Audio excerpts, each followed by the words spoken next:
Yeah, so we're out partying last night. He gets up on the bar and starts spraying all over these bikers. Then we get back here and he goes all night. He's paying for it now. See this squirrel go on a bender, and you'll never look at squirrels the same way again. Conker's Bad Fur Day. Oh, yeah, you like that? Rated M for mature. You want some more? I'll give you some more, baby. Oh, yeah. I hope people are watching so that they can understand what that is. Oh my gosh. Oh, dear Lord.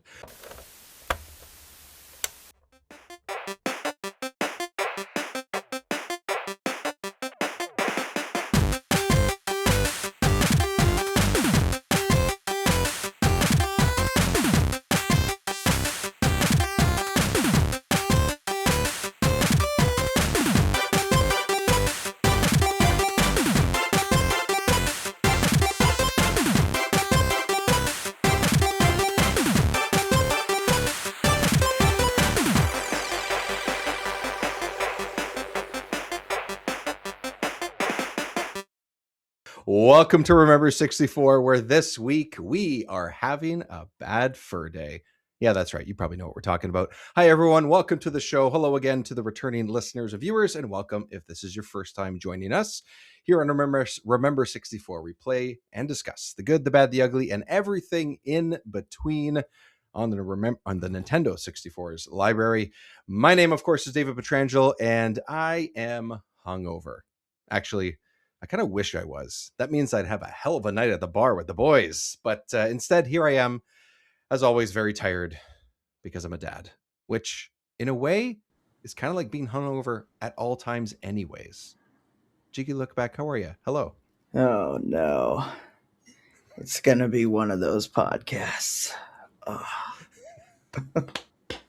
Very well done, sir. Very well done. Yes, we, of course, are talking Conker's Bad Fur Day.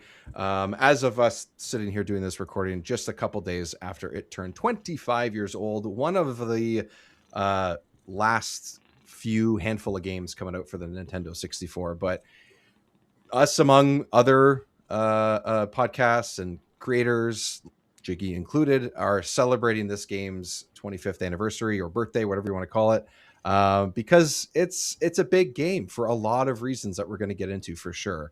I know for you, Jiggy, not too long ago, you did a playthrough on your live streams, which I chimed in and came to watch a couple times and stuff. How'd that all go? Because that's how many you've played this game at least a bunch, like 10 times or something. Yeah, probably. Point, right? I don't know. I don't know how many times I've beaten it, but I tried to beat it in one go on one stream, and I got about 5.5 hours in, and I'm like, guys, I'm tired. We're going to have to finish this later. So it ended up being a two-parter. Realistically, I could have pulled through if I would have just hung in there another hour, maybe.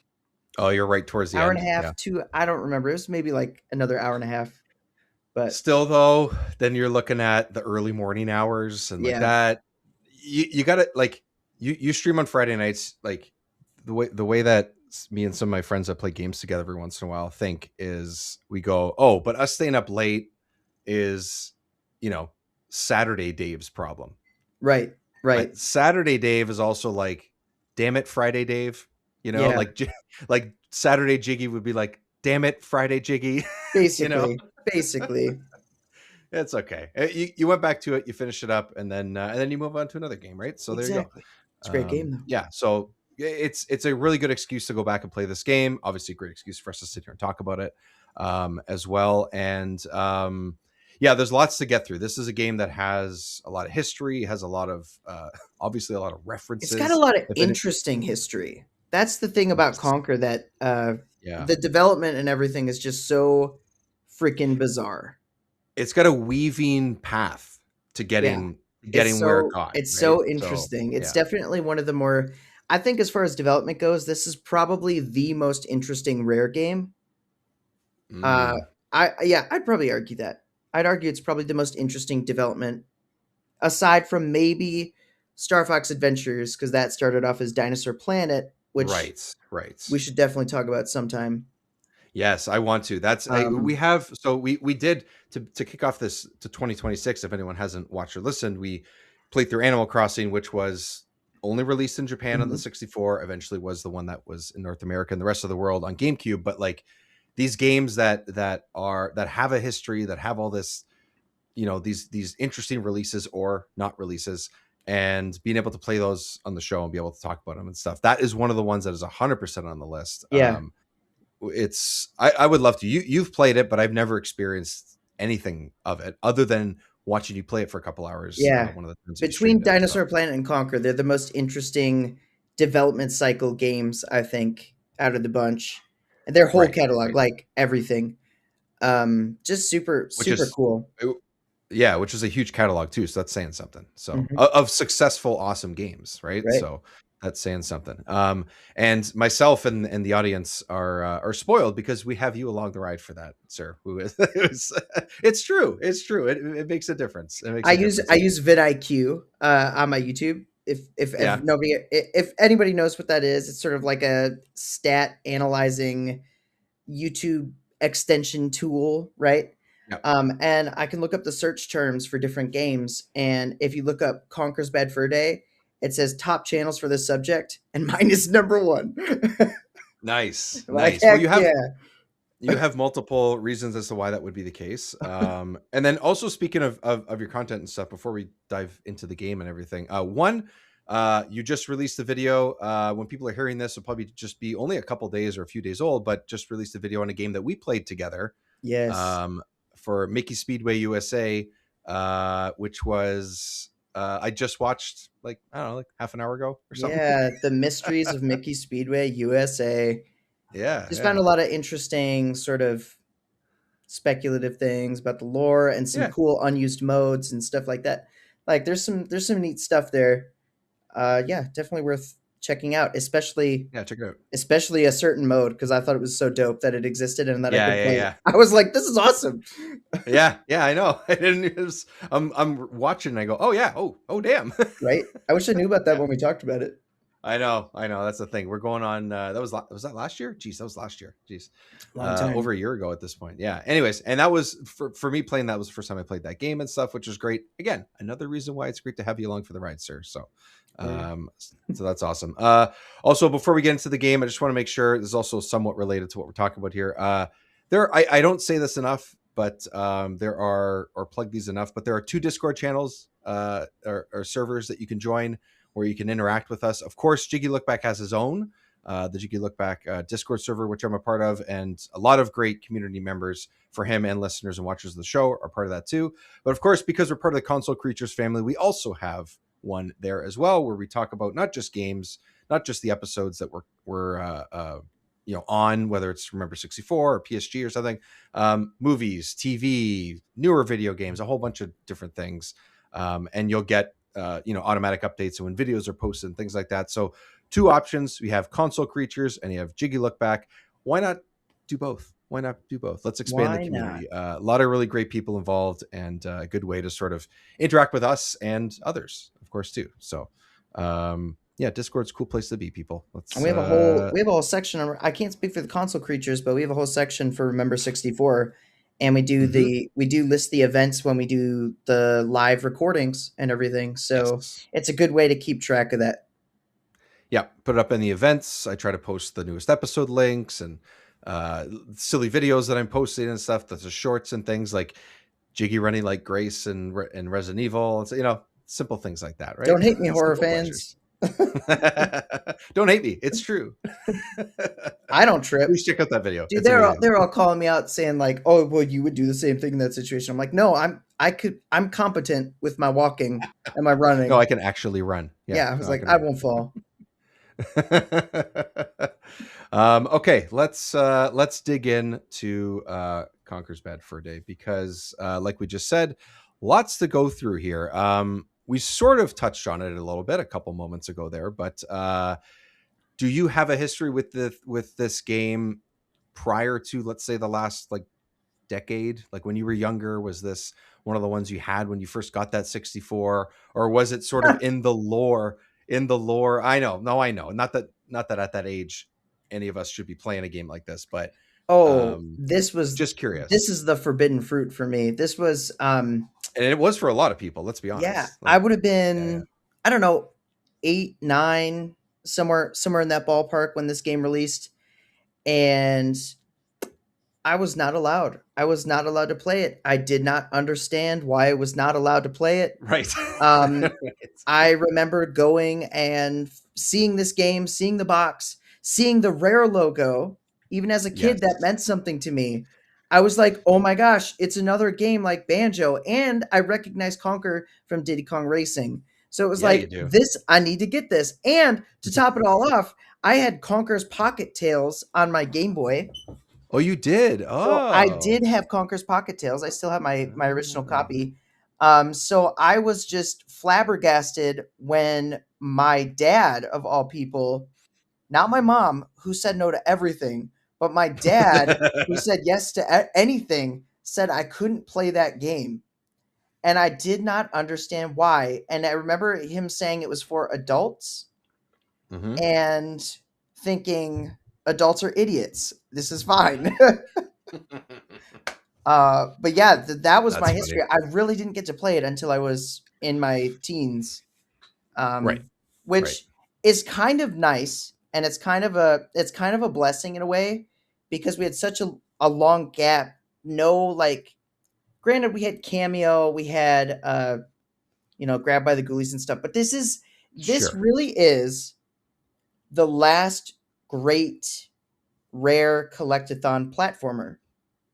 This is, I Yeah, mean, I would agree with that. Yeah. I Yeah. mean, I Of this Chewy, style, well, like when people think of them, I think this is the last of what the top of your head would assume yeah. is what Rare is known for and where they thrived, I would say, And this in the is, heyday. I don't actually remember if this is before or after. I think it's a year after Tui. So I think it Yes. is Yes. actually, in fact, the last like collectathon It's their platformer last. that Rare made. Yeah. So Yeah. this was sort of the last hurrah, and the fact that I got to experience it like later. Mhm. I mean, I played all of them. I played a couple other Rare games. It was sort of like getting a little piece of that back. That, like, oh yeah, there was this one game I never played. Like discovering that, and that feeling, you brought it back like way later, and like, oh man, I finally get to play this game, and it's in that style that I love. It's the same company. It has all their charm, everything. And actually Conquer is the one that I think out of the bunch has the most charm. And that's saying Okay. something because I think Banjo Yeah. Kazooie and Donkey Kong, all of those, the charm is off the charts. But Conquer is like even more off the charts. In fact, I think Conker may have the weakest gameplay of the bunch. Just throwing it out there, it has the weakest gameplay Okay. of the platformers that Rare made. But I think it's just so silly, so charming. It puts it up there with the greats. That helps elevate it in a different Yeah, way. in Yeah. a different way, Yeah, it that feels makes sense. different. Yeah. Well, that and then definitely like and not even just because of the potty humor and the vulgarity and all the blood and whatever, or the poop jokes, whatever. It's not even just because of that. It just does feel different, just Yeah, in general. Like we even if they didn't take that angle and it was a little bit more family friendly and stuff, it would still feel different. I think. right. We definitely need to Like talk about the development, but I'm curious. yeah, yeah, we What's will. your Yeah. history with this game? Do you have a history with this game? Yeah, I in a way it's kind of the same, just our age is different, right? Is really what it is. But the thing is, so again, when we've talked about games that came out late in the 64's life cycle, by 2001 or the end of 2001, I moved on to the Xbox. That's when it released. And I knew the Xbox was coming. I knew friends were going to get it. I didn't get it on launch, but I got it before Christmas. So I got Mhm. it in that first few months that it released. And then I was in 2001, I was the perfect age to be like, Halo is the greatest thing of all time, and at the time arguably it was. So I was kind of in that mode and stuff, just that I think that age difference for between us is where sort of that stuff kind of lands. And I Sure. was at the point where I could put a significant amount of my own money into purchasing a new console for my parents to say, yeah, no problem. We'll pay the rest kind of thing. Right. Or we'll buy you a couple games if you buy the console or vice versa, something like that. Right. I don't remember exactly what we did, but that's my parents' approach to a lot of those things when I was growing up.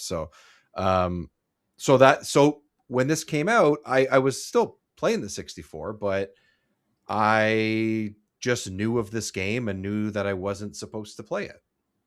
And did recognize Conker from Diddy Kong Racing because, as we've talked about numerous times, I love that game. We both do. We think it's fantastic, but didn't really, I could recognize in commercials or screenshots in magazines, or actually, I guess not in magazines, which we'll get into, knowing that there was violence and there was drinking and like, what are they doing with this? But it's so strange because I never made the connection going, oh, this is a game that looks like it's for kids, but it's for adults. I just thought, oh, this is an adult game made by the people that made Diddy Kong Racing and Banjo-Kazooie. And I didn't play this until much later, honestly. Probably a few years after it came out at the earliest. So maybe like 2004, 2005, maybe something like that. And definitely played a decent chunk of it. Enjoyed myself. Did not finish it. And then did that a couple of times. Definitely did that a couple of times over like the decade following. And I hadn't played this game for a very long time up until the last couple of weeks. And finally went from start to finish, played the whole thing, and thoroughly enjoyed it. I think I agree that maybe it's not the worst gameplay. I'd have to go through every Rare game pretty close together, get notes down or whatever. I still think that the way that the game controls like the tightness and the fluidity of his movement and all that stuff is probably, if it's not the best, it's one of the best in the Rare 3D platformers.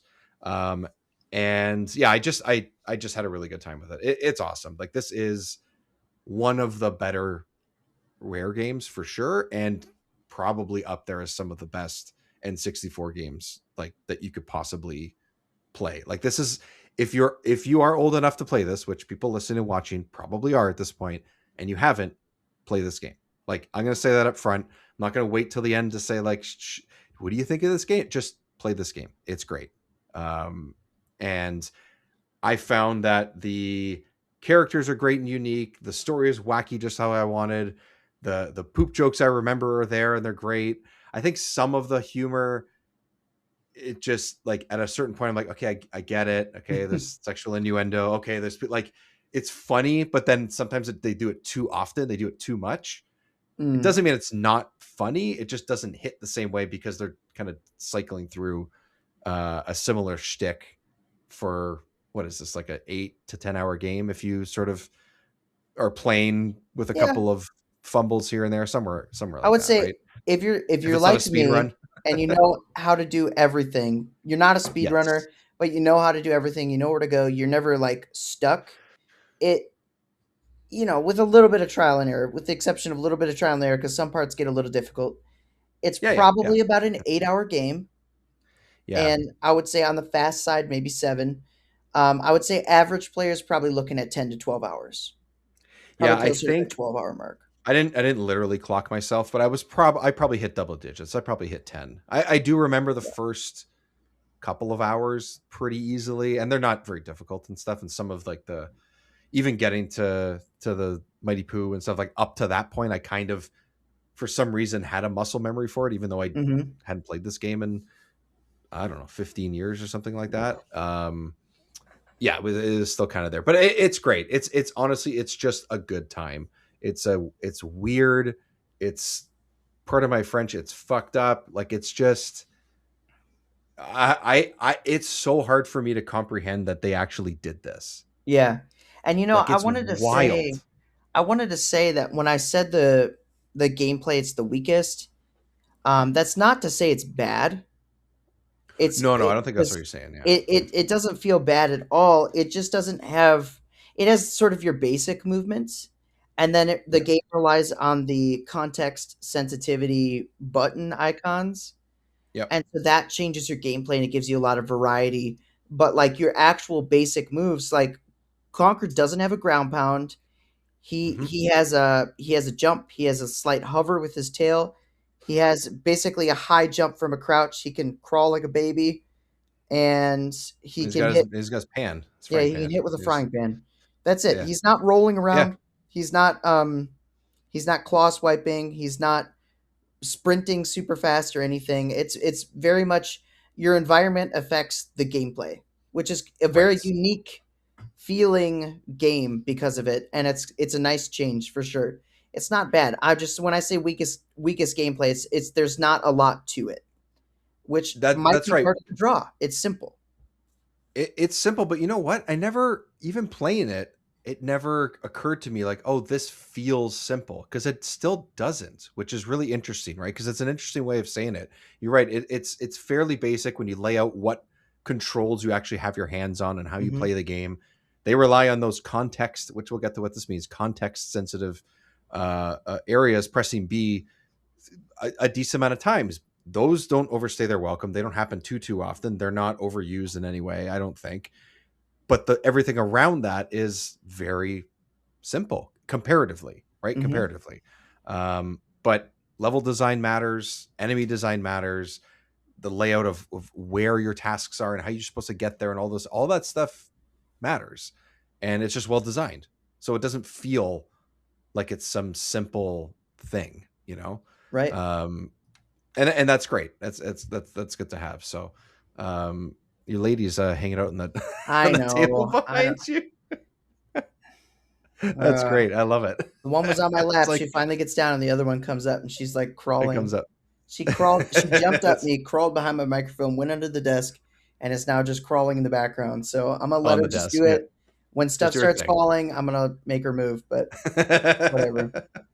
Okay, so yes, this is a 3D platform. People don't know if they never had a chance to play it.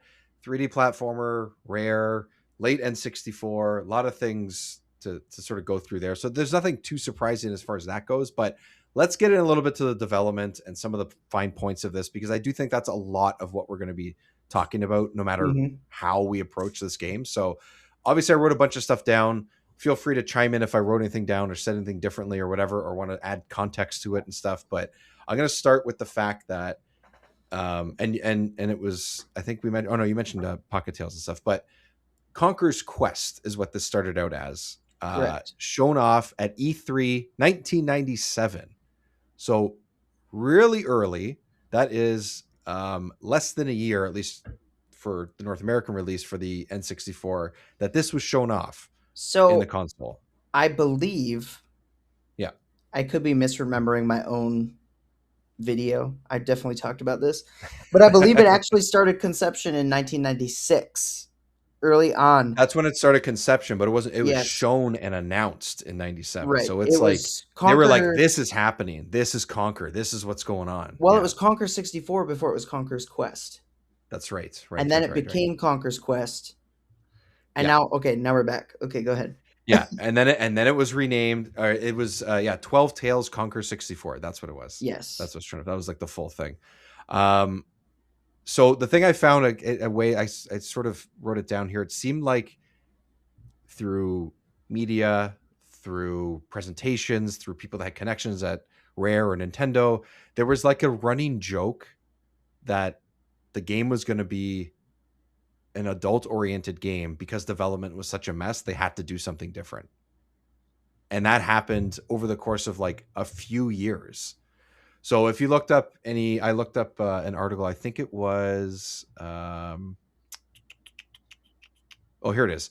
So again, I can't remember what game we brought this up with when IGN was still n64.com Awesome. in the late 90s. Yeah. So it reported at the time, let's say it says Conker's Quest is a Super Mario 64 like game that makes gamers feel as if they're playing through a Disney movie version of Bambi, where Conker collects nuts and battles against giants in huge landscape, joined by a female squirrel who assists him as he makes his way through the game. And then they say that a source reported that the cameras being in an unfinished state and journalists unable to differentiate it between Banjo-Kazooie was one of the reasons why they needed to start changing things, Mm. which is interesting. So it's specifically calling out the camera as something like, Like it's I a don't know. bad thing to have a camera like Banjo Kazooie.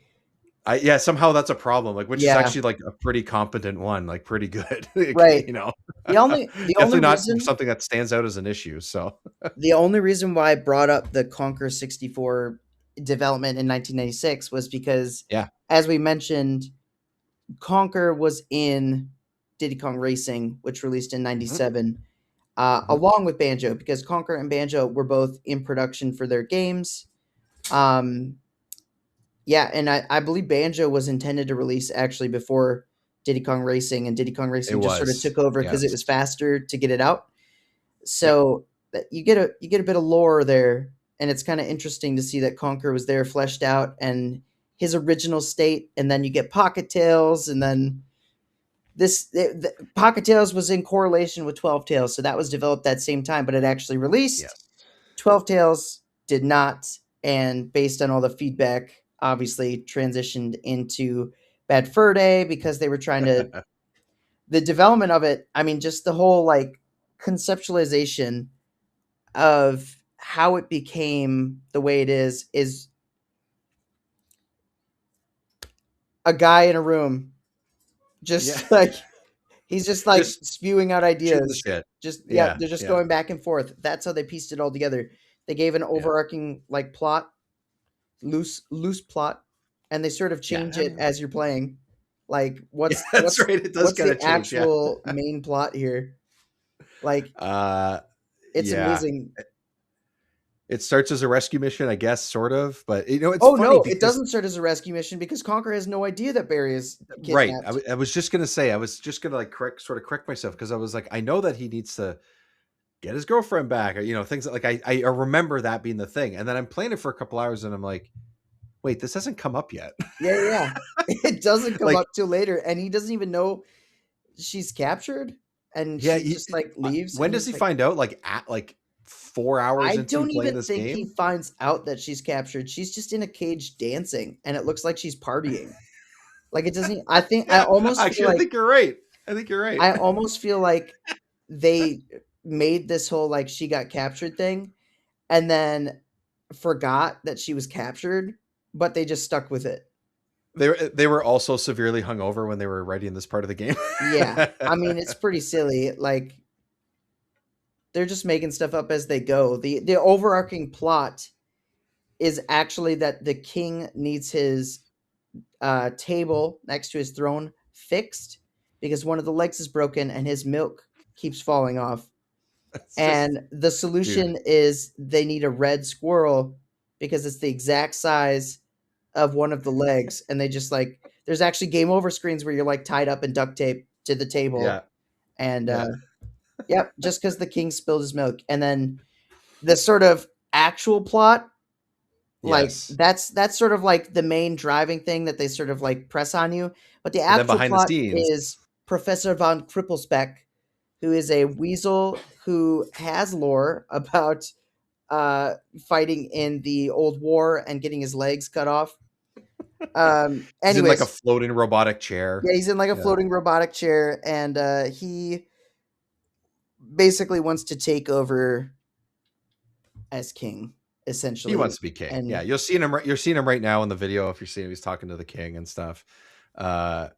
It's hilarious. This whole like my table's broken, and then he goes back to his lab and he's looking up like all these schematics of like yes, oh yes, this is what we'll do. Yes, this is yes, the milk. It's not good. It's good. Yeah. Oh, I see what the problem is. Yeah. Yes. Oh, that was really good. Yeah, that sounded just like a. And yes, I think I see the. I will see what I can do. The entire game. I must be given a moment though. I will come back later. 3 voice actors the entire game. Is it really? I missed that part. No way. Oh, you didn't know that? Yes. No, I don't know why I didn't know that, or I just forgot to write it Chris down. Seaver, who does Conker, did every single male character. Damn. And Louise, what is her name? She does the voice of Barry. She does all the girls. Oh, okay. Yeah. I think Chris Seaver might have even done some of the girls too, though. But Louise does a lot of the girls, and then Chris Marlowe is the Great Mighty Pooh. I don't think he voices anyone else besides him. I don't think so. The thing I wrote down was that he did the singular voice. He was Pooh. He was Pooh. I found a really cool thing. So what's crazy is yes, it does feel like they sort of made this game off the seat of their pants or whatever the saying is. Louise Ridgway, by the way. Oh, okay, that's what it is. There we go. That's right. and things just came together. And it's funny because, you know, games like a Banjo-Kazooie or a Mario 64, there's a very clear, here's the level, here's your goals. You probably have a set number of things that you need to collect on most games like this, even if they're not made by Rare. Even anything that's come out since then that has like that, there's a much more defined collect 50, collect 25, collect 100, whatever it is.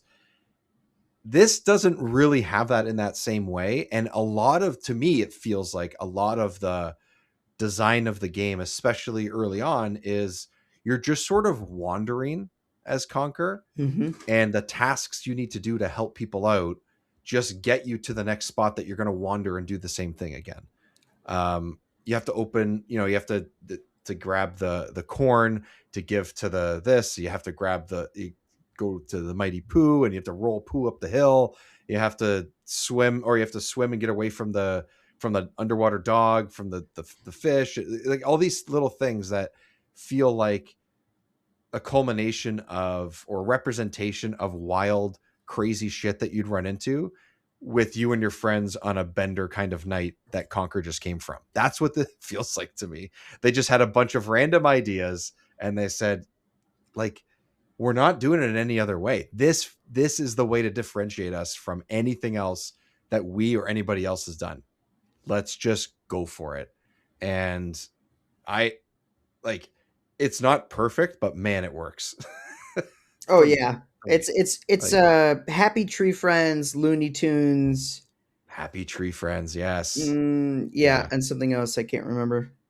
I mean, those two are pretty much enough, because the slapstick without blood, violence, and swearing is Looney Tunes. And then fill in the gap with all the adult oriented stuff. You have Happy Tree Friends. And it's going for the same kind of thing. It's insane. This game is just insane. That, like, where's the thing? I was just going to find one of the craziest things I found was, speaking of part of the development, in 2000, when the internet was just starting to be the thing that we now know it as, for better or for worse, they put Conker's Bad Fur Day about a year before. Let me see what it is. It is August of 2000. This is a look of Rare's website from August of 2000, talking about Conker's Bad Fur Day. So if people are not watching, it's a good way to do it. But I went to the archive.org, which has the Wayback Machine, which people have grabbed screenshots and things like that from old websites that you just cannot access anymore, or that particular part of that website shut down, whatever it might be. And this is one of the first ways that we found out that this is called Bad Fur Day. It's more adult oriented, and I couldn't get the links working. Because I think the links for like audio and things like that don't work anymore. But you could click on characters and they would actually like swear at you. You know, it's funny. So one of them was, this is from a couple sites that said that this is what they did. Again, when I clicked on them, they didn't work. But one of them was, why don't you take that mouse and stick it up your ass? I'm not sure if they bleeped it out or not, but it's that. We're not ready yet, dumbass. And which bit of fucking off do you not understand? Oh gosh. Like, they are going for it. And to come from what came before this to do that, I just, it's so crazy to me. It's hard to comprehend, because we're in such a different environment now, where if a game did this now, you know, I can think of a couple games off the top of my head that might lean towards this, but it wouldn't feel shocking in the same way. You know, it wouldn't be like, oh, this game that looks like a kid's game is rated M. It's just, we have that now. And this was coming from a company that was known for so much of that, turning things into this. And this is just a look of a website, and it's already crazier than what they did before. I know one of the first renders, when they announced that the Conker, like 12 Tales Conker, was going to change and it was going to be more adult, one of the first renders they released was like essentially the 12 Tales render with that classic like Diddy Kong Racing dark blue jacket he had on, and then they just like messed with the fur and made him look like really rough. and people thought it was a joke. Like nobody thought it was real. So I think that's part of the joking thing that I was sort of trying to like. I was reading about is that like some of the coverage thing was like, yeah, no, this is not. They're just messing with us. Oh yeah, I saw the first E3 trailer when it became Bad Fur Day, and they're like, "You may remember Conker when showed 12 Tales a while back at E3," and they're like, "He's changed now," and then it like cuts to Bad Fur Day. And Right. it's like, Right. what a great. I don't know. I There's don't know. It's so dramatically different too. It's one of those big like huge developmental like shifts because it not yeah. only shift Yeah. like when a game goes into development and they shift, sometimes you change the gameplay, you adjust things, but this is Mhm. like the gameplay got changed, the tone of the game got changed, like characters got changed. It's a 100% different game. It's like how long was it in development as this other thing, and it Yeah. just totally reworked. Nothing's exactly. The only thing that is the same is the fact that it's Conker's game. Like Yep. really, like that is what stayed the same. Yep. And the little, I know they were really proud of their animated facial system in that game. Right. Like Conker Right. reacts to the environment, and they were super proud of that. Mhm. And that does get retained in Bad Fur Day. The technology, the like day and night cycle, like that's cool. But Yeah. like Conker had a whole Mario 64 style moveset of flipping around, punching, jumping on enemies, rolling, all that, using items that he could like a unicycle he could ride around. Barry was gonna be first off, she looks totally different. They changed her look to be more like Yeah. They changed the she look. looks more Yeah. like Lola Bunny now. Oh, 100%. And she 100%. looks like a brown Conker before. Um, Mhm. but she was going to be wholly based on like raising animals and using the animals to fight. Like her gameplay was going to be totally different. So it's like, Which scrap could have been that. really cool. That could have been really cool, actually. Could I mean, maybe it would have bogged the game down, and it I would be a think different I game for think sure. elements of But that went into Dinosaur Planet with Tricky and like the dinosaur mm, Kite and Tricky, and then that sort of that stuck idea. around. So like a lot of rare ideas don't really go away. They just sort of get recycled into another as they should. As they should. Nothing wrong with that. I mean, Yeah, Nintendo largely probably when just it's bought largely the the same guys or same group of people that are making these yeah. games and stuff. Yeah, that's cool. You mentioned E3 and stuff too. I found another sort of way back thing was I dug into so many like older things. These are all like Okay, that actual Lugia statue is photos. freaking cool. Yeah, these are actual photos from E3 in 2000. Yes. Is it 2000 2001? Sorry, I have to see here. I think it's 2000. Hold on. 2000. So this is when they were showing it off. This is one of the craziest things that this game did. So E3, you got yourself some Pokemon, you got a big Nintendo booth here. There's some Dinosaur Planet and Banjo Tooie banners Oh yeah. going up. There's Mickey Speedway USA. Speaking of, there Look we at go. that. Yeah, yeah. This is all, and you could play it. It was playable right there, which I guess would have been just a few Mickey months after Kong it came out. Racing, it says. Yeah. I see you. There's Majora's Mask. Nice. That looks cool. That's very Oh detailed. That man, looks I fun. miss having these events where they have all these big statues and like they Yeah. decorate the booths. Like so Yeah. cool. Why don't they do that Yeah. anymore? Come on, guys. It costs too much money and they can reach us for free. So that's why I Lame. feel like, We need to bring it yeah, back. I know. There's a little Banjo I Kazooie on want that top statue. here. It looks like people might be playing. I don't know what they're playing. There's some Dinosaur Planet. Look at I that. don't know what's cooler, the giant Banjo Kazooie statue or the giant Dinosaur Planet statue, because they're riding a dinosaur. That's pretty I dope. think the Dinosaur Planet one is because one, there's a dinosaur, they're riding it, and Banjo Kazooie look like they both are just like have their They arms may out. be doing It's a almost T like, pose. yeah, but why? I don't know. It's kind of hard to That's why tell. it's weird. I don't know. I think I gotta he's try more and zoom it like in. Hold on. holding his arms out like this, and Kazooie's behind him. Like it probably looks better There from we the go. front. That's better. I don't know. I mean, I guess is like Kazooie's legs are out, which means that she's not in the backpack. So it's kind of like, what's going on here? Yeah, I You don't know, know. like, anyways, To highlight the uh, separation mechanic, the dinosaur's freaking cool though. dinosaurs cool. What do we got here? We got some Indiana Jones. Indiana Jones. There we Oh go. man, Which almost nobody played. There's a giant Pikachu. Game Boy Color exhibit, Eternal Darkness being shown off. Of course, GameCube, huge. Perfect Perfect Dark Dark. is there. Yeah, that's a cool statue too. That is a cool That's one. fun. Joanna just up there. And we have the Conker's Bad Fur Day, not just display, but not open bar, but bar.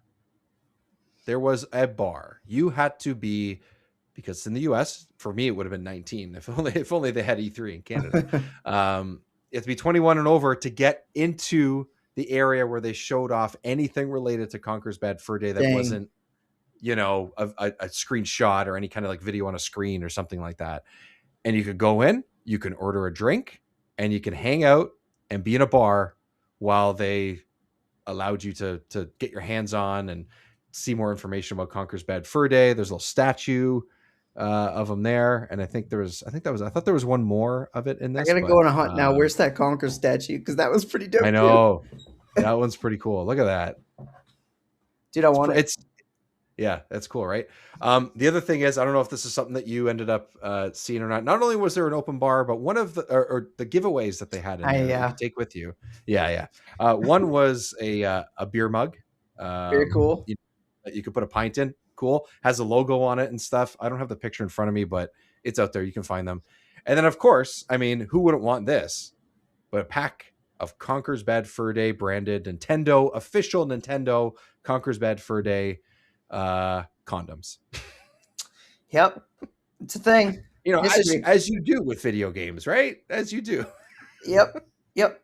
How far is too far? I think we hit it, Jack. I like, honestly, like, again, just more stuff with this game. It's nonstop. Like, what?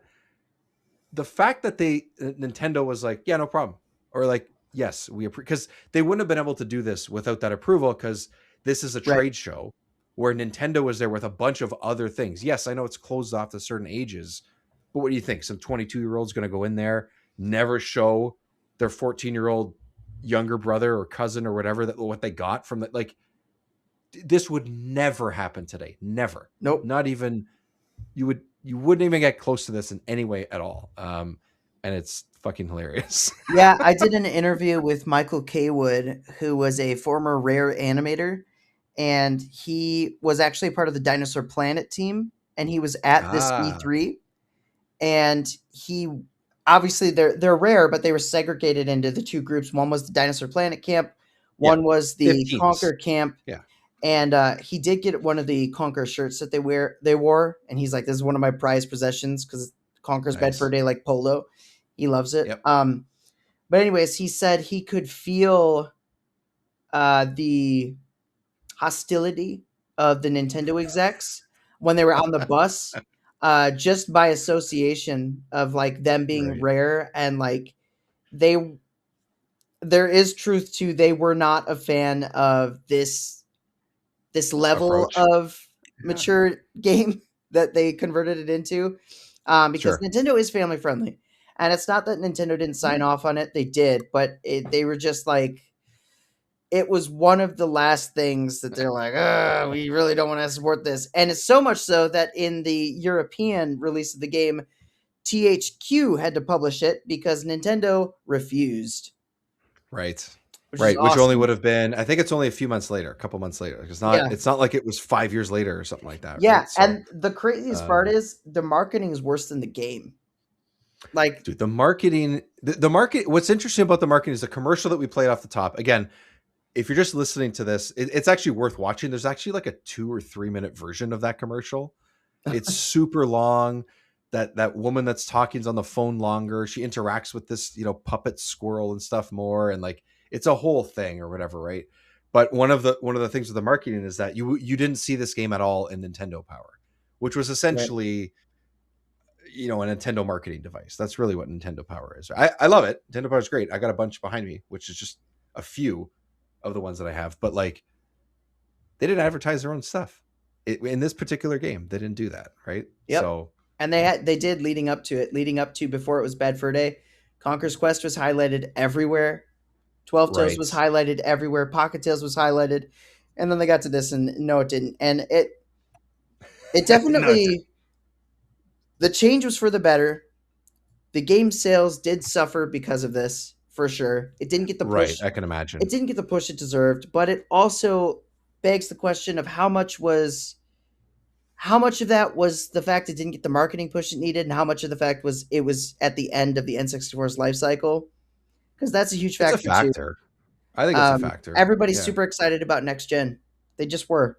I mean, it's the thing. Well, think about it. We're talking about a game that came out in March of 2001, and they're pushing the GBA and the GameCube already, which Yep. makes sense. Company wise, business wise, totally makes sense. This isn't the only game that suffered for sure, but all the things you just listed add on to why it may have also struggled sales wise or popularity wise. I think what's crazy about a game like this is that like people know about it, but it's not through marketing.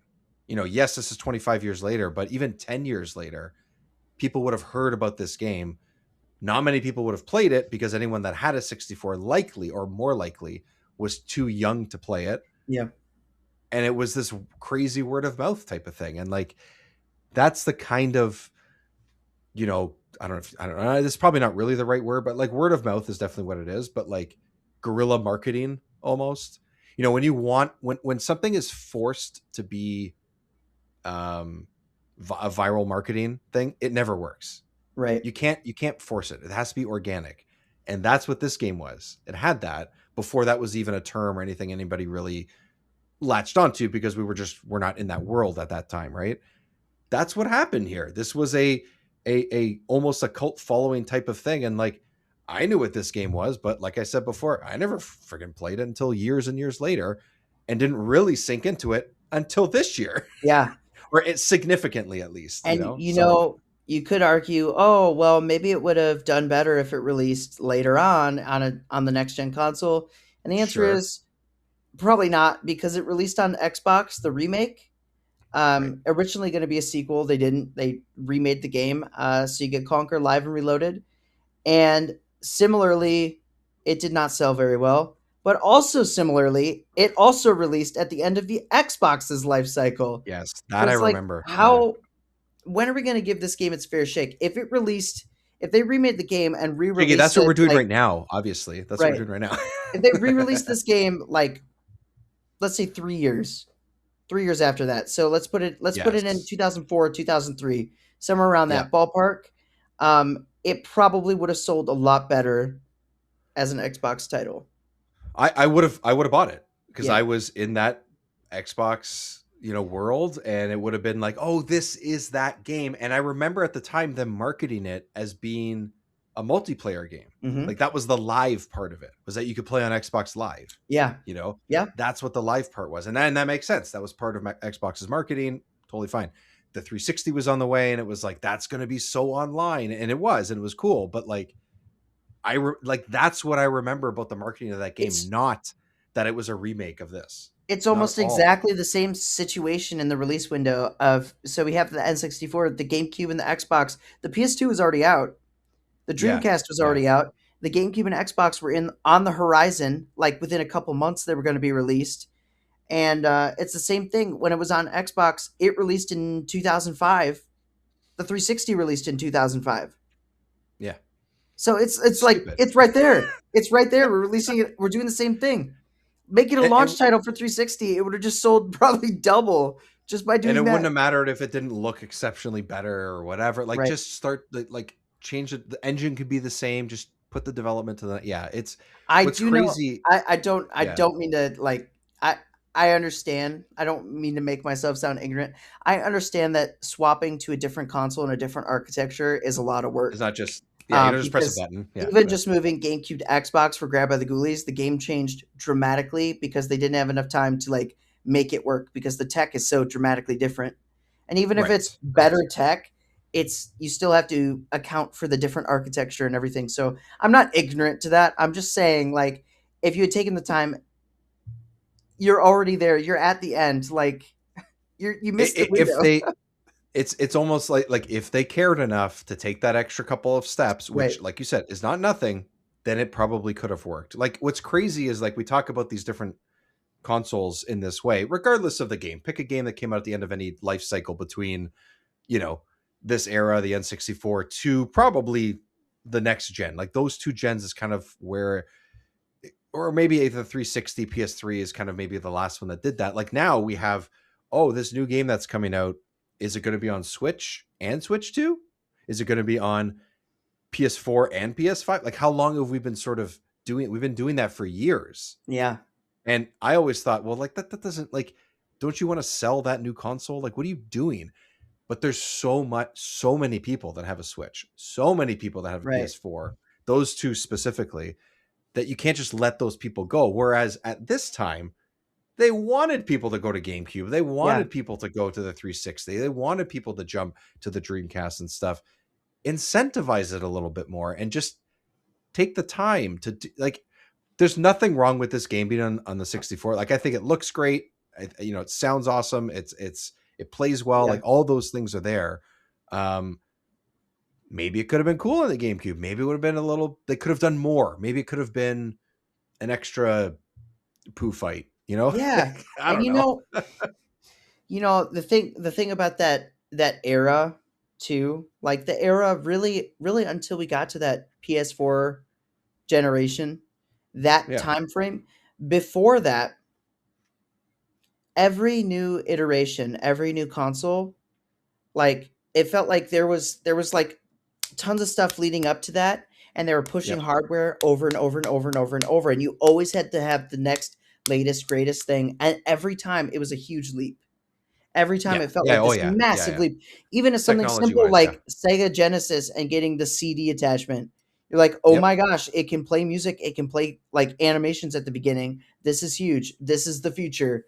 And then you get the PlayStation, you get the 64, you get these games that are in 3D, and all of a sudden you get GameCube, which the fidelity goes up like to crappy CGI movies from the 90s. You're like, this is amazing. and then you switch to HD. And then it's after HD, we sort of had Blu-ray, and it's like, But then we hit this wall with the PS4 where games start being high resolution. Yeah. And especially once we hit 4K, it was like, well, where are we going to go from here? Now they're tweaking things like lighting and your the face models and stuff, trying to make them look more realistic. But we're sort of at diminishing returns. We're sort of at that. I agree. And I totally agree. The fact that we are still making some piece, and if we aren't, like whatever, but what's happened recently, PS4 games and PS5 games, like having the two versions, the fact that the architectures are similar enough that you can do that you can just scale it down. You just scale down the graphics a little bit. Like, okay. I know. I agree. Like I sit here thinking the same thing often, where I'm just like, okay, I have a Switch 2 and I love it. It's great. But then when I see a game that is for Switch, I go, well, what the hell? Yeah. Like, I know it's going to be a little bit better. It might be more, run a little bit better and stuff. But I'm like, okay, so what am I? I'm not like disappointed with having it, but it's like, it is diminishing returns because you get the next thing. It's fun. It's exciting. I'm also worried where the hell the price would go. It's sometime this year and stuff. So like, that's one, like, I can call it a responsible decision, but it's kind of not, but whatever. I'll give myself that credit just because, but like, is it the biggest jump ever? No. Did I tell myself before I got it that I would probably wait a couple of years? Yes. Did I? No. Yeah. But you're right. But before, it was going for, I could have been the GameCube kid. Instead, I went to Xbox, but like that jump was exciting. Mm-hmm. That jump was cool. You saw the marketing, you saw the videos for the GameCube and the Xbox and stuff. There was a reason, a marketable, like literally hands-on reason to jump to that next gen. And there's still reasons to do that. Games are better and whatever, but like, it's still not the same. It does not feel the same, does not operate the same way. There's improvements, no doubt, of course. Yeah. And some things are just not able to be done on previous versions or the previous gen or whatever. But like, I don't know, it doesn't feel like the same thing. And maybe that's okay. I don't need things to be hyper realistic to enjoy it. We have games like this. We have consoles like this. I love this. Make a game. There's people making games that are our generation that are recreating games like this on Steam and for people to purchase on consoles and stuff. And like, There's a reason for that. There's a charm to it. There is a lot of new ideas they can do. They can perfect things. They can iterate on them, or they can kind of just make them the same, and that's okay, and Yeah. that's cool. And you get to see unique ideas and all that. And like, you don't need things to be hyper realistic for them to feel new and fun and interesting, regardless of what console it is, Right. or what PC power you have or something, right? So it's yeah. All that to say, like, we're looking at games that push the envelope of the time of the console, and Conker's definitely Yes. one of those games. It is one of those Bring games. us I was back. just going to say, it also is one of those games where a squirrel can be in the boobs of a. Oh my gosh! Yeah. Yep. This is one of the best ads I have ever seen. If anyone has not seen this, they need to look up Conker's Bad Fur Day print ads. This one is one of the few that they had. Like I said, they couldn't do it in Nintendo Power because Nintendo said no, for the reasons that you laid out with the story too, and just in general with this game.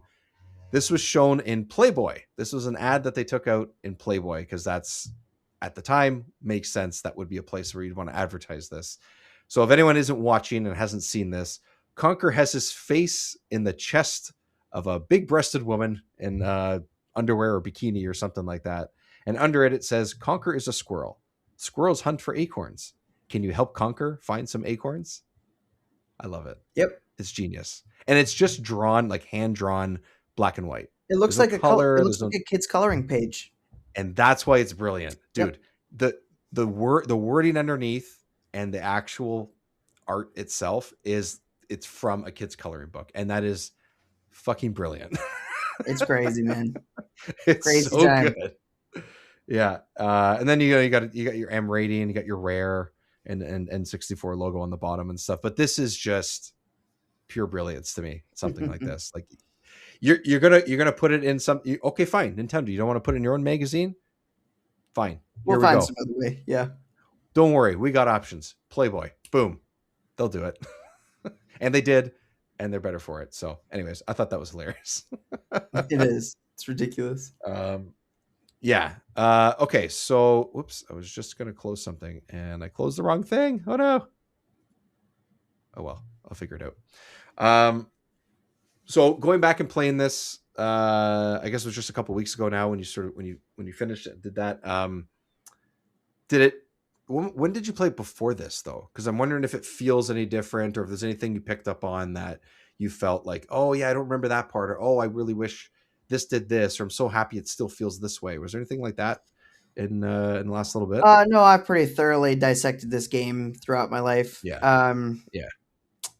Yeah. I mean, within the last 5 years, I would say I've probably played it like 10 More times than I have my whole life. alone. Yeah.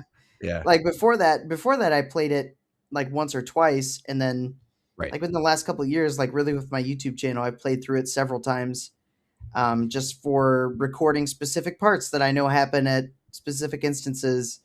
Right. And Of course.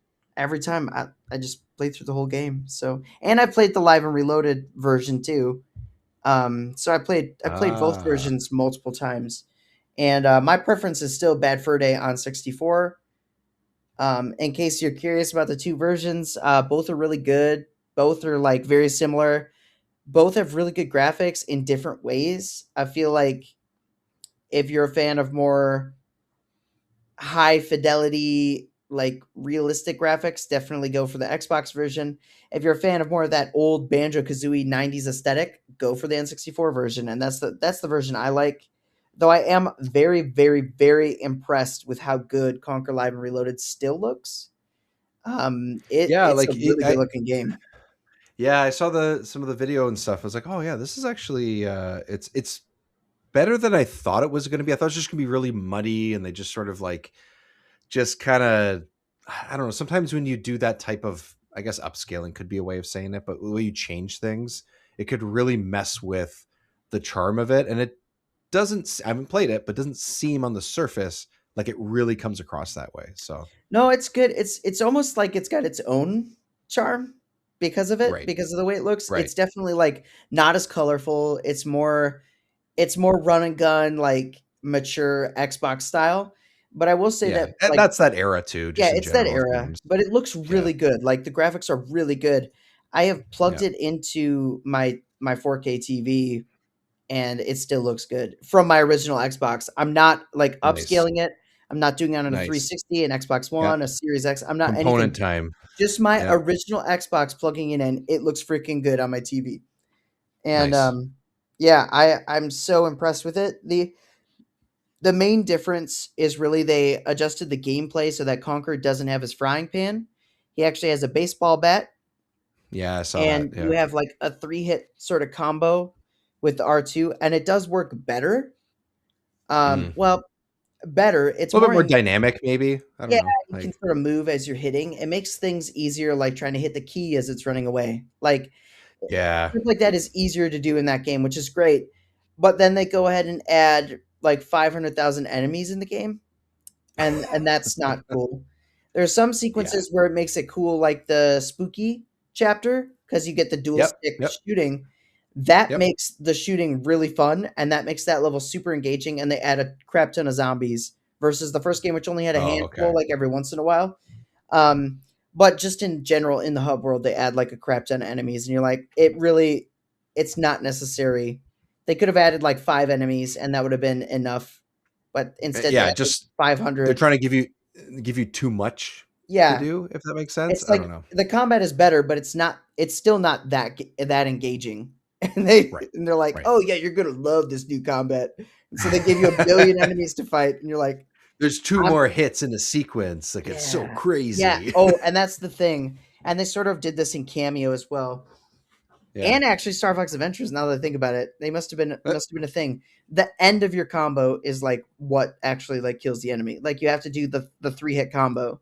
no. It's sort of I mean, you might be able to do it if you keep like hitting the first one, but it takes Tapping. those 3 hits to beat them every time. And same with Star Fox Uh, Adventures, like the end of your combo is really the hit that does the damage. I don't Like love that. Yeah. I it's not a huge fan of it either. It's forced. It's kind of like, okay, so just they have a 3-hit health pool. Like, Yeah. okay. I would go Yes, but behind and just like why? dunk and then walk around, dunk and walk around, dunk. Yeah. Yeah. Not the most It's satisfying thing. fine, whatever. I paused the video here, not to cut you off because Oh, you're good. we got some mighty poo, right? Because we have to. Of course.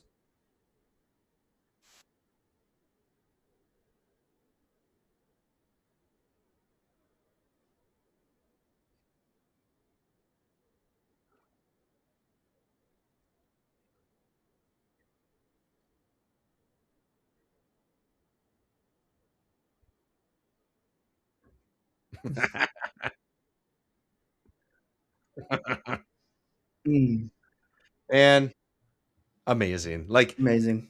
I remember playing this boss fight, I guess you could call it, back in the day, but I don't really remember the mechanics of it. I've definitely watched the sort of the song and the scene and stuff since then, of course. Um, but like it's just long enough. It's just fun enough. It's just difficult enough. Like they have this rare. It's this rare perfection of just being like they know how to just make it work, you know. And this is the most ridiculous thing you could think of. Uh, but at least the gameplay works. You know, they could very easily. This could have been like a throwaway, literally piece of shit part of the game, and it's not at all.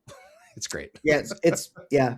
I put it on as one of my favorite boss fights of all time because it's just so Yes, silly and ridiculous. so creative, There's only so one creative. Great Mighty Pooh. I've never seen another Yeah, Pooh-based boss fight ever.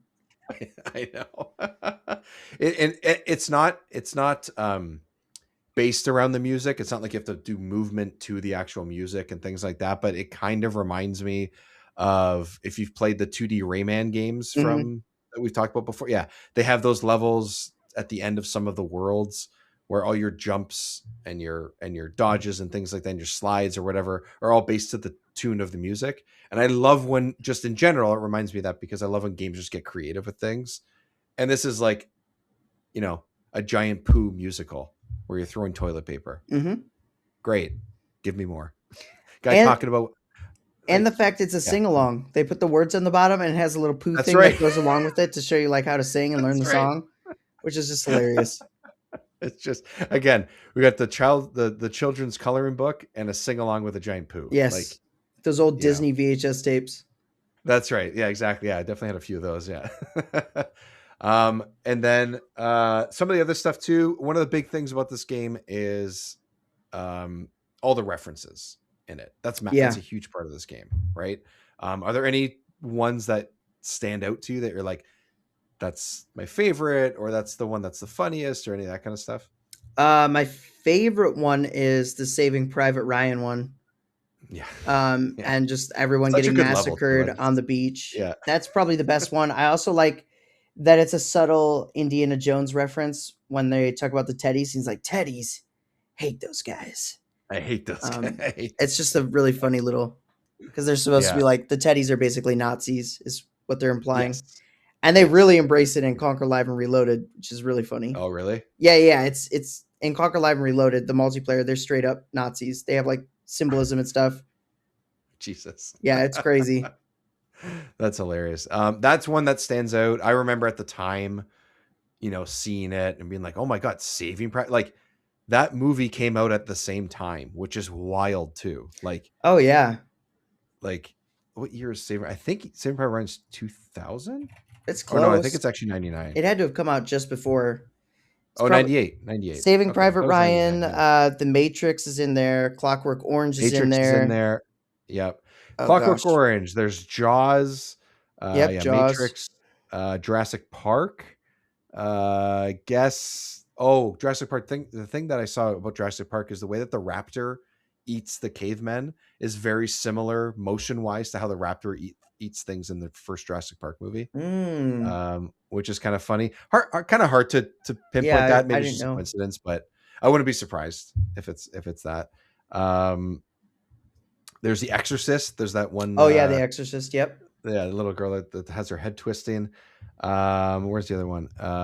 Wizard of Oz. What did I say? Wizard of Oz. When you flush the great mighty poo, he says almost the same Yeah, thing I'm that the melting. witch I'm says. melting. Yeah, something. What a What a world! world. What a What a world! Yeah, world.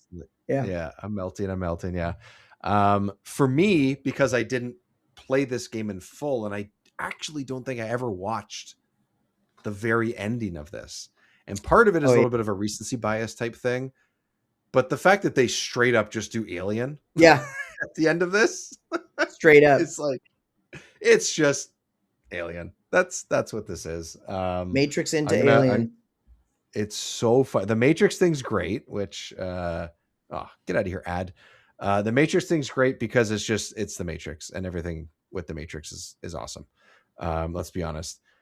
But then at the end, you get, this is like really when you really get a taste of what the scientist, I keep forgetting, what's his name again? I keep forgetting his name. Professor von Krippelspeck.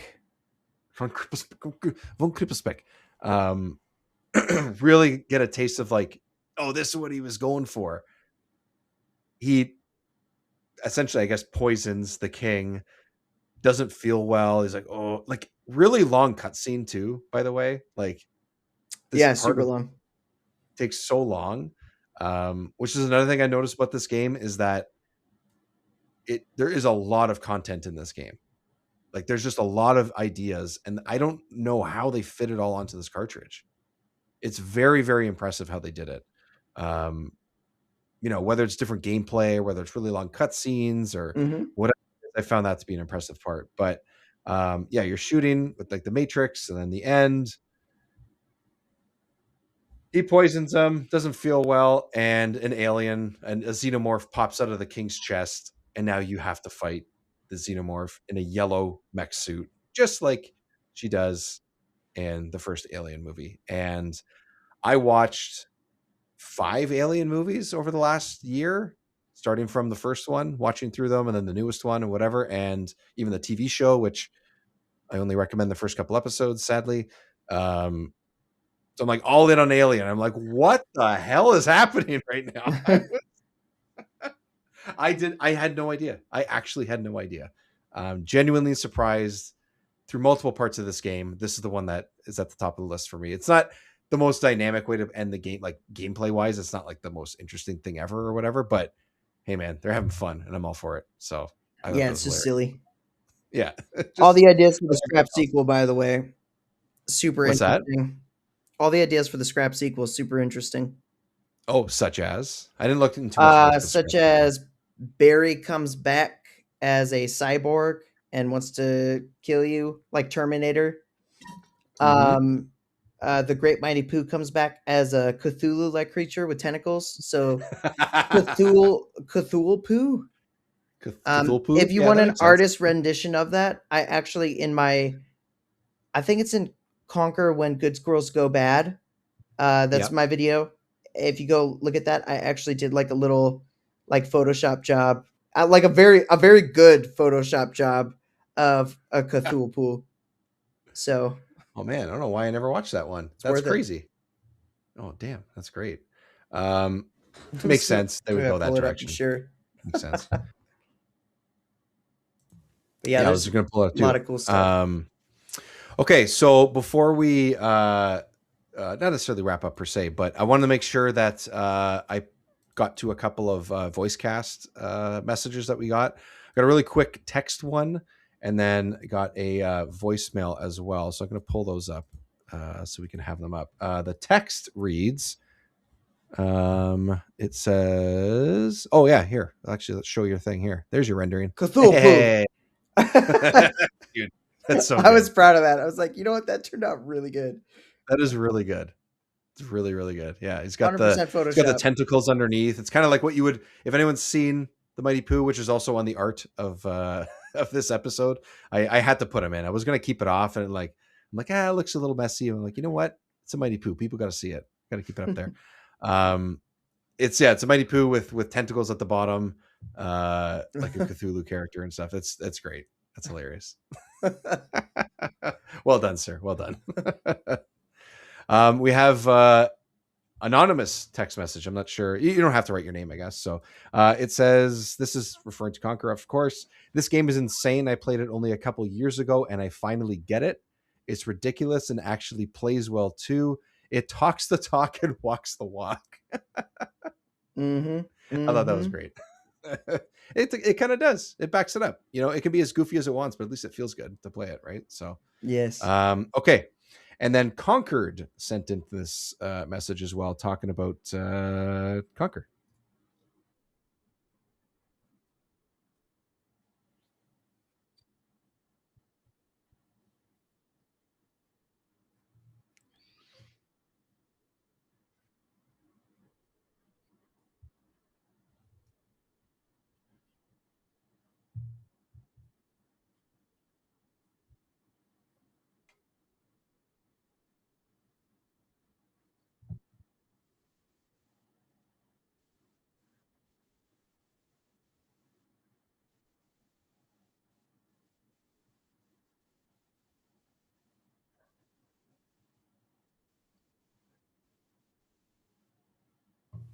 Our There you thoughts go. exactly. There you go. They're right. 100% right. It really does its own thing and does it really well. I think that's a big part of what makes this game as good, as fun, as charming, as long lasting. Like I do think this is one of those games for the console that would live on longer. One, because people get older and they're able to play games that are more adult oriented. Maybe you didn't play it when you were younger, sort of similar story to what we told. But like, I don't know. I just think because it's so different and really steps on all over your expectations of what a game like this would be, other than like, okay, there's platforming, but like still not in the way you'd expect. Like Right. it's still not quite that way. Whatever your expectation is, this does not meet that. It changes it Right. I had in a good way. my recent video. Sorry, I keep shouting out my videos. I've just done a lot of Conquer videos, obviously. The 25-year anniversary video that I did was sort of like Yes. from the perspective of Conquer was great. Would it work today, and how would it work? And I think the fact that it was a play on the genre of platformers at the time, that's the big draw, that it's a parody of that main sort of thing. And I'm like, what's sort of the main thing now? I'm like, I would still like it to have that base platform gameplay, but I think the variety in the game should be other game genres that it like branches into. And I Yes, that'd imagined be cool. immediately like Dark Souls And like, imagine Conker in that situation and just being like, man, F this. And then he just like leaves. Just leaves. Like he just stops. He's like, this is stupid. And he just like way Or he's overly because he's a difficult. squirrel, he's smaller than the character, he He's just like, runs between the legs and just walks right through. Like what gives? All I can do is roll. or like it's sort of one of those things where it sets up and like you think you can beat this character, but really it's actually setting you up to fail like 5 times in a row. Right. And then the whole like, well, screw this, I'm out of here. And you take some other exit and you just keep moving on. Yeah. That's And it. then it's Like, just like back. Yeah, exactly. yeah, you just back to what you That's had. how Yeah. it works. It's a parody. It's meant to be a parody of the popular thing at the time. And that's movies. That's the gameplay. It's everything. And I think hit it nail on the head. Great game. Yeah, and what's cool too is I whether it's a comedian, whether it's shows or movies or this game, self-deprecating humor to me is always really funny. It's very And British. Yeah, it's very British for sure. And they're making fun of themselves in a lot of ways, right? They're not, they are paying, paying respect to games that they had because you see references to their other rare games all over this. Especially like, is it the bar at the beginning? There's a banjo statue or something like that. Yeah. Yeah, the mount. Yeah, there's multiple things in the game that sort of hint towards their previous games. But when you say it's riffing on 3D platformers, that's what these guys were known for, largely, right? Of course, they had racing games, but like largely, especially on this console, this is what they were making, and they still found a way to sort of poke fun at themselves and stuff. And I love that. Like that's, maybe you don't pick up on that if you're younger and stuff at the time, but like you get a chance to sit and talk about it like we are and think about it and really sort of, if you've had experience with their previous games or any other real, we played Tonic Trouble not that long ago. Like it's poking fun and it's just having a great time. I still do think like every once in a while I was like, okay, I get it with the jokes. Okay. Everything's blood and guts and poop. And like, okay, I get it. But like none of it's annoying. None of it is bad. It's just, I could have used something different or not had that in that exact moment, but then it just moves on. I'm like, yeah, this is great. Like it doesn't bug me. It's just one of those, it hits you over the head a little too much, I think, at some points. But if you're going to go for it, just fucking go for it. And that's what they did. Yep. And that's awesome. So, yeah, I said off the top, we said off the top, just play this game. If you've made it this far, I don't know why you haven't played this game. Just do it. Find a way to play it. It's unfortunately one of those very expensive physical it is releases to get a hold of. Like it is, unless you have one of those like not for resale cartridges that some consoles have, like this one, like this game could be hundreds and hundreds of dollars just on its own. I'm gonna look it up. You're right probably now in the to ballpark see. of like 140, I would say, probably. Let's see, Conker's Could be wrong on that. Fur Day. Okay, Conker's Bad Fur Day 64. The we're looking at the North American version. I don't know if it makes a difference. Right now, the average loose price is this in Canadian or US? I can't tell. I think it's in US. Yeah, in US dollars. Listing. So this is pulling from listings online. It's not pulling from storefronts. It's not pulling, this is eBay listings and other storefronts and stuff like that. 180 for just the cartridge. It's gone up. That's wild. And you know what? And I know COVID had a lot to do with this. People were home, they wanted to collect things and stuff. I'm sort of a sucker with that a little bit too, but that's across the board that was the case. But in March of 2021, so go back 5 years now, that same loose price, according to Price Charting at least, is 109. Yeah. So that's a significant jump in just 5 years for the same item. And I think I got this copy in 2020 and it was about 100. Yeah. So let's see if this one says 2020. We're looking at loose. And at the time I was like, this is freaking expensive for one game. It is, but it is. You're not wrong. So the average online listing in March of 2020 was $75. So you got it pretty much. That's you expect a little bit of an inflation here and there, right? So I think that included But if you shipping wanted to, though, so that okay, probably so there you go. pretty Yeah. fair. If you wanted to get this in March of 2007, any guesses what the average? I mean, listings and stuff on websites were different and stuff at the time, but 2007, 2007, which is the earliest this goes back to on the website. $35. 20. Oh wow, That's wow, fucking ridiculous. that's crazy. That's they wouldn't even you couldn't even buy the manual for $20 probably right Yeah, now. but really in the last like 10, 15 years, N64 collecting has just like honestly, video game collecting in general for all these retro consoles, like scalpers exist. Scalpers really like just Yes. went in Yes. resellers. I'm sorry, like there's a lot of people that I like and respect that are resellers of video games, and it can be cool, but it definitely has inflated the market and it sucks. And I don't like it. Yep, I agree, and that's what it is, and it's like it's kind of the same thing. I mean, it's not exactly the same situation, obviously, but like ticket sales for concerts and things Yep, like that, it's just a everything. bunch of people just are bots or computer whatever systems they to just flood and just resell and up the I price hate for it. everything. The only thing I can see that is more than this is either Bomberman 64 Second Attack, as far as actual like games instead of the Hmm. consoles, and Clay Fighter Sculptor's Cut, which makes sense because that was Yeah, the very very limited release, and that one is like literally you'll probably spend $1,000 getting that yeah, thing. So yeah, yeah, yeah. because there's like probably 10 out there. Yeah, So exactly.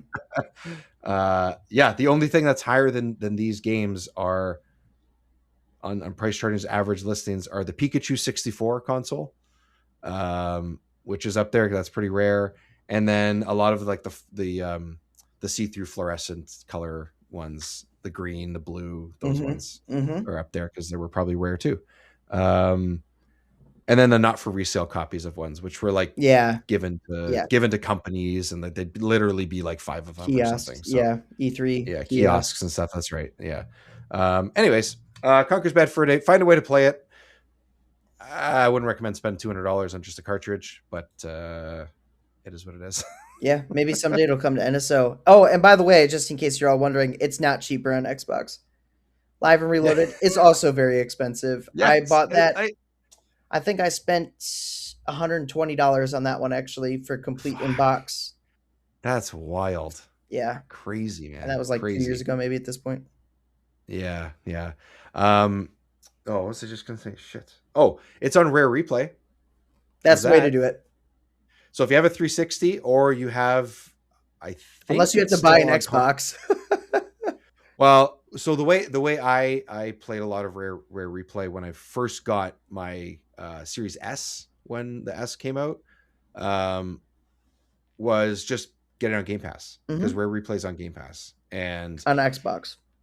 on Xbox. Yeah, Yeah, exactly. So, but they don't have it on PC Game Pass. It's correct. only on console Game Pass. So when I stopped buying Game Pass on that, and I don't have it on PC anymore, anyways. I know it's very expensive now. Game Pass is fucking crazy how much they inflated the price and stuff. That's the only other way to sort of legally play it is that, and that's kind of crazy. I mean, that Rare Replay is really cool because it has so many of their games and they play well. I think when we did our Jet Force Gemini, I think that actually that's how I played it, was on that Yeah. at the time. But Hopefully it comes to you know what? NSO. Yep, hopefully. But We're still waiting on Diddy Kong Racing and Donkey Kong 64. somehow we're still, Some of the more basic ones that are actually Nintendo IPs. So it's going to be a yeah, while. that would, yeah, But exactly. maybe The they drip have the feed. M-rated one. Maybe they'll be like, we need an M-rated game. Put an M-rated game on there. What do we have? Well, and that's Conker. oh yeah, that's the other thing I wrote down is that there's only I didn't realize there's less than 30 M-rated games in the entire Yeah, that makes sense. library for the 64. Yeah. So there's the obvious ones we've played. Actually, a decent chunk of these when I wrote the names down. Where are they here? Shadow Man, Perfect Nightmare Creatures, Shadow Man, Turok, Perfect Dark. Perfect Dark, Yeah. Conker. Doom, Oh, Doom. Okay, yep. Conquer, the South Park games, Oh, those are M. Mortal Kombat. Getting that. Yeah. Yeah, because I think that the dialogue it's pretty much it's not the gameplay, it's just the dialogue. Yeah. Only Body play one was of Body those. Heart. No, Body Harvest wasn't. Was it? Was it? No, I think it was I don't think so. I didn't write everything down, but Yeah, okay. those were like the bigger We ones. already But played at least a third of the M-rated like pretty titles. recently too. Yeah, like in a row. That's funny. Yeah. Like Shadow Man and Biofreaks, like right there, Yeah. right there at the end of the year last year. Yeah. Play Shadow Man instead of Biofreaks. And play Yeah, for Conker's sure. Bad Fur Day. Jiggy look back. We are sitting in late March at the moment. If anyone's listening to this, late March of 2026. What's happening, buddy? Oh, I guess you got the video. I just dropped a video out, Mickey Just Speedway literally USA dropped the video. Mysteries, so that's pretty fresh, as in like 2 hours I fresh, think maybe. a I don't couple know. hours ago. Yeah. Yeah, Like I was literally watched it and I think it said like published, I don't know, 20 minutes ago or yeah, something. it When I was saw it. I like was like, oh, really hey. not. It Yeah. hasn't been out that long, but it's doing fairly well, so that's okay. Immediate plans, no idea, other than I am playing through Jack and Daxter. So I'm going to be streaming that next Whoa. week again, part 2. I'll probably be finishing it Beauty. up. It seems like a 2-parter. So I'm going to go in through some PlayStation stuff right now. I'm just like, I'm going to play through Jack and Daxter. I'm going to do some Sly Cooper. I'm going to try and play like all those games that I've never really gotten to experience that side of platforming. So I really want to dive into it. So that's kind of my goal in the next couple weeks here. And I am planning for another exciting Mumbo May.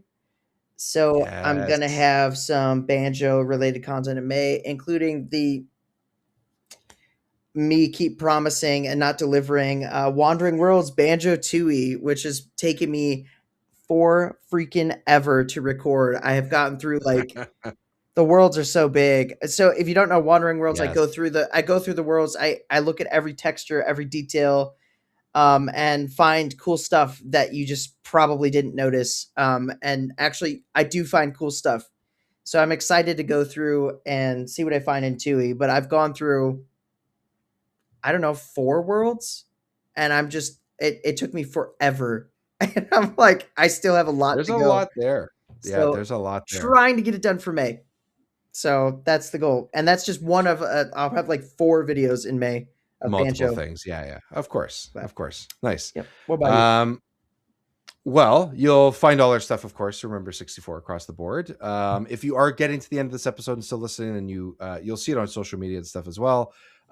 This will be our last episode we'll probably skip 2 episodes, so roughly a month or something. It's just going to take a little bit of a breather over the course of April, I would say. Going to play a game. We're going to come back. We'll pick something, and we'll be back to the regular schedule programming, probably late April, potentially early May, but the goal is late April. Just taking a bit of a break and stuff. I'll see it. You'll see it on social media for that. But we'll be back, and we're going to be trying to narrow down when we're going to do the Zelda games, and maybe that's something that we could play in the next little bit, because those games take a little while too. Mm-hmm. Not that you're not busy with Mumbo May, but That's okay. we'll figure it out. We'll figure it out. I somehow managed. Yeah. So, anyways, yeah, that's right. The trick is not sleeping, kids. The trick is not to sleep. I know how to do that, not by choice. Yeah. Oh my god, I had a buddy. I stayed up a little too late last night, which is why I'm extra tired. And I was like, yeah, I'm gonna go to bed. You know, he messaged me at like 11:30. He's like, are you still up? And I was like, yes, I'm actually about to go to bed. He goes, you want to play a game for a bit? I'm like, yes, I do. So yes, I do. At least an hour. What did he tell? He messages me and my other buddy this morning and goes, I went to bed at 5 o'clock. Oh gosh. I woke up at 5:30 this morning. I was like, what are you doing, dude? No. Oh man, poor guy. And he's like messaging us throughout the day. He's like, I'm so tired. I feel like shit. I'm like, well, I mean, as long as you had fun, like we were talking about earlier, like, yeah. I guess Saturday Rich was happy, but Sunday Rich was not too pleased. So that's the way it goes. It's the way it goes. Anyways, remember 64 across the board. Remember 64 show on social media. Look out for, I'm still going to be active online and everything like that. Going to try and actually put a couple things on Patreon too while I'm at it. Little small things. And you might have seen a little bit of a tease, but I'm going to try to, I'm not going to necessarily put something together, but I got an analog, everyone. I got an analog 3D because I'm a sucker. Yay. I'm gonna talk about that more in a little bit and my experience with it and stuff. Look at that. Mine's black. I got the black one. That's what was available at the store. So which I'm happy with because I got a black actual 64. In a way, I kind of feel like that works. Homage. Yeah. Well, I would have gotten the golden one to match my 64, but they decided to not give me that. That option was not available because what the fuck? Yep. I'm mad at them. Yeah. I'm so mad about that. Salty. Fair enough. They should send me. Okay, everybody. Talk about this stuff. My God. I mean, I would if I was them. I basically convinced you to get an analog. I know I did. Yeah, you did. Yeah, you did. Yeah. I may not have been the only one, but I definitely was a big pusher. It's not like you said you need to do it per se, or maybe you did. I actually don't remember. Maybe you did write that, but you definitely didn't discourage it. Yeah, exactly. So you're in the back of your mind, you're like, so you're saying there's a chance, and then I told you that there might be a chance, and you're like, take that chance. Exactly. All right, everybody. Happy anniversary, happy birthday, whatever you want to call it, the Conker. Go play this game, have a good time, and we'll see you in a few weeks. Cheers, everyone. And eat lead, mother buzzers.